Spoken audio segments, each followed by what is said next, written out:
हिमाचल के सरकारी डिपुओं पर आजकल जो नमक बेचा जा रहा है वह इतने निम्न स्तर का है कि खाने वाला जल्द ही अस्पतालों का चक्कर लगाता हुआ नजर आएगा। आपको बता दें कि डिपुओं में मिलने वाला सांभर नमक इतना दूषित है कि कई दिनों तक पानी में डालने के बाद भी ये नहीं पिघलता।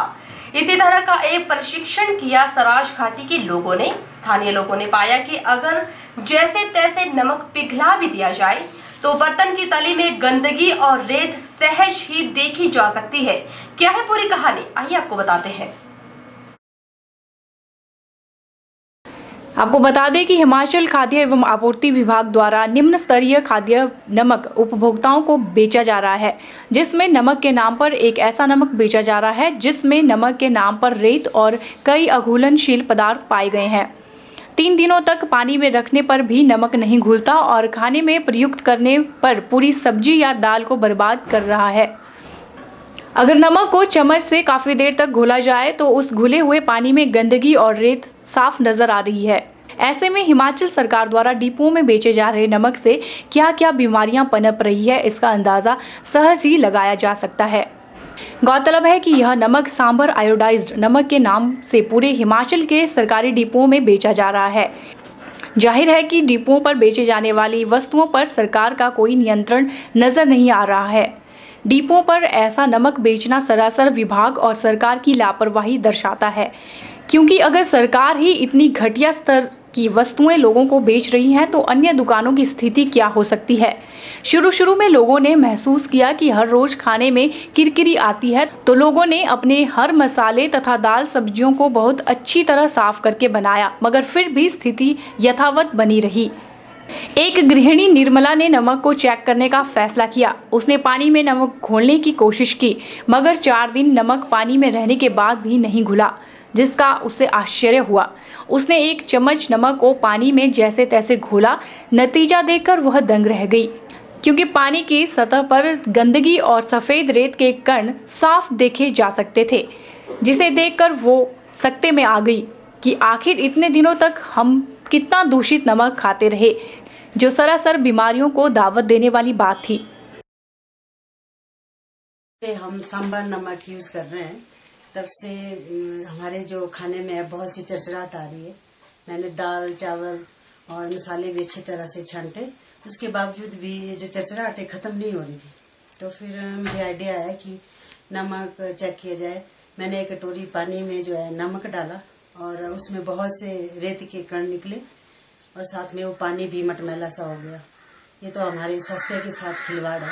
मेरी विभाग और सरकार से गुजारिश है कि इस नमक की छानबीन की जाए और अच्छा नमक सप्लाई किया जाए, क्योंकि नमक ही बहुत जरूरी है खाने के लिए। जब यह बात सराज क्षेत्र के आपूर्ति अधिकारी सुरेश कुमार के समक्ष लाई गई तो उनके सामने भी यही नतीजा सामने आया। बहरहाल उन्होंने क्षेत्र के डिपुओं को ये निर्देश दिया है कि वे इस नमक को न बेचें और किसी के पास साबुत नमक की थैली उपलब्ध है तो उसे डिपुओं में वापस कर दें। जब उनसे पूछा गया कि क्या विभाग खाद्य वस्तुओं की आपूर्ति से पहले गुणवत्ता की जांच नहीं करती, तो उनका यह कहना था कि गुणवत्ता की जांच आपूर्ति हो जाने पर की जाती है। आपूर्ति हो जाने पर सैंपल प्रयोगशाला में भेजे जाते हैं। अगर लैब में फेल हो गया सैंपल तो हमें खेद है इस बात का? नहीं सर, खेद होने से कुछ नहीं होता। लैब में सैंपल फेल होने की बात दूसरी है, अदरवाइज इसको हमने प्रैक्टिकली अपने आप इसको यूज़ करके देखा और आपके सामने देख लिया, आपने खुद भी यूज़ किया। तो उसके बावजूद भी ये इतना ख़राब नमक है, तो आप कैसे कहते हैं कि लैब में फेल होगा या पास होगा? अब इसका रिजल्ट आएगा ना जी, लेकिन फिलहाल तो ठीक नहीं है, वैसे हमने भी देखा। तो उसके लिए क्या करने वाले हैं आप? बस जो सप्लाई गई है उसको वापस मंगवा रहे हैं हम, और जो हमारे पास पड़ा है उसको वापस कर देंगे।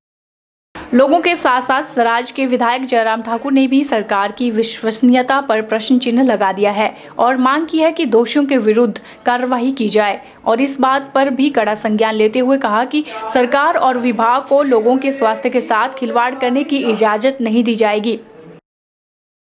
उनको ध्यान में आया है कि अभी हाल ही में जो हमारा सिविल सप्लाई कॉर्पोरेशन के माध्यम से जो हमको जो नमक मिलता है, खाने का नमक, उसमें बहुत सब स्टैंडर्ड क्वालिटी, यहाँ हमको जो जानकारी मिली है नमक की क्वालिटी जो है बहुत खराब है, और खराब ही नहीं है, उसमें एक तरह की रेत की तरह है। वो 2-2 दिन भी अगर उसको पानी के अंदर रखे उसके बावजूद भी जो है उसका जो है वो नमक जो है पिघलता नहीं है। अगर पिघलता है तो उसमें भी जो है काली परत के रूप में वो देखने को मिल रहा है। तो मेरा इस बात के लिए हम सरकार को लिखेंगे भी, इस बारे में सरकार से बात भी करेंगे, और मैं मंत्री जो है हमारे जो जीएस वाली है जिनके पास ये विभाग है उनसे इस बात के लिए करेंगे, सारे तमाम मामले की जांच करें, और लोगों के स्वास्थ्य के साथ खिलवाड़ जिस प्रकार से हो रहा है यहाँ पर, इसकी जो है इजाजत नहीं दी जाएगी। और जो दोषी हैं जिनने इस तरह की जो सप्लाई दी है सिविल सप्लाईज कॉर्पोरेशन को, और उनके खिलाफ जो है निश्चित रूप से कार्रवाई होनी चाहिए, इस बात के लिए आग्रह करेंगे। इस मुद्दे को वे गंभीरता से सरकार के समक्ष रखेंगे। अब देखना यह है कि सरकार इस मामले को कितनी गंभीरता से लेती है। मगर प्रश्न यह उठता है कि सरकार द्वारा इतनी घटिया स्तर की वस्तुएं लोगों को क्यों दी जा रही हैं। इस समय हिमाचल में लगभग 16,69,418 राशन कार्ड धारक हैं। तो क्या इन सभी कार्ड धारकों और उनके परिवार के स्वास्थ्य के साथ सरकार सरासर खिलवाड़ नहीं कर रही? के चैनल के लिए जंजैहली से KR कौशल की रिपोर्ट।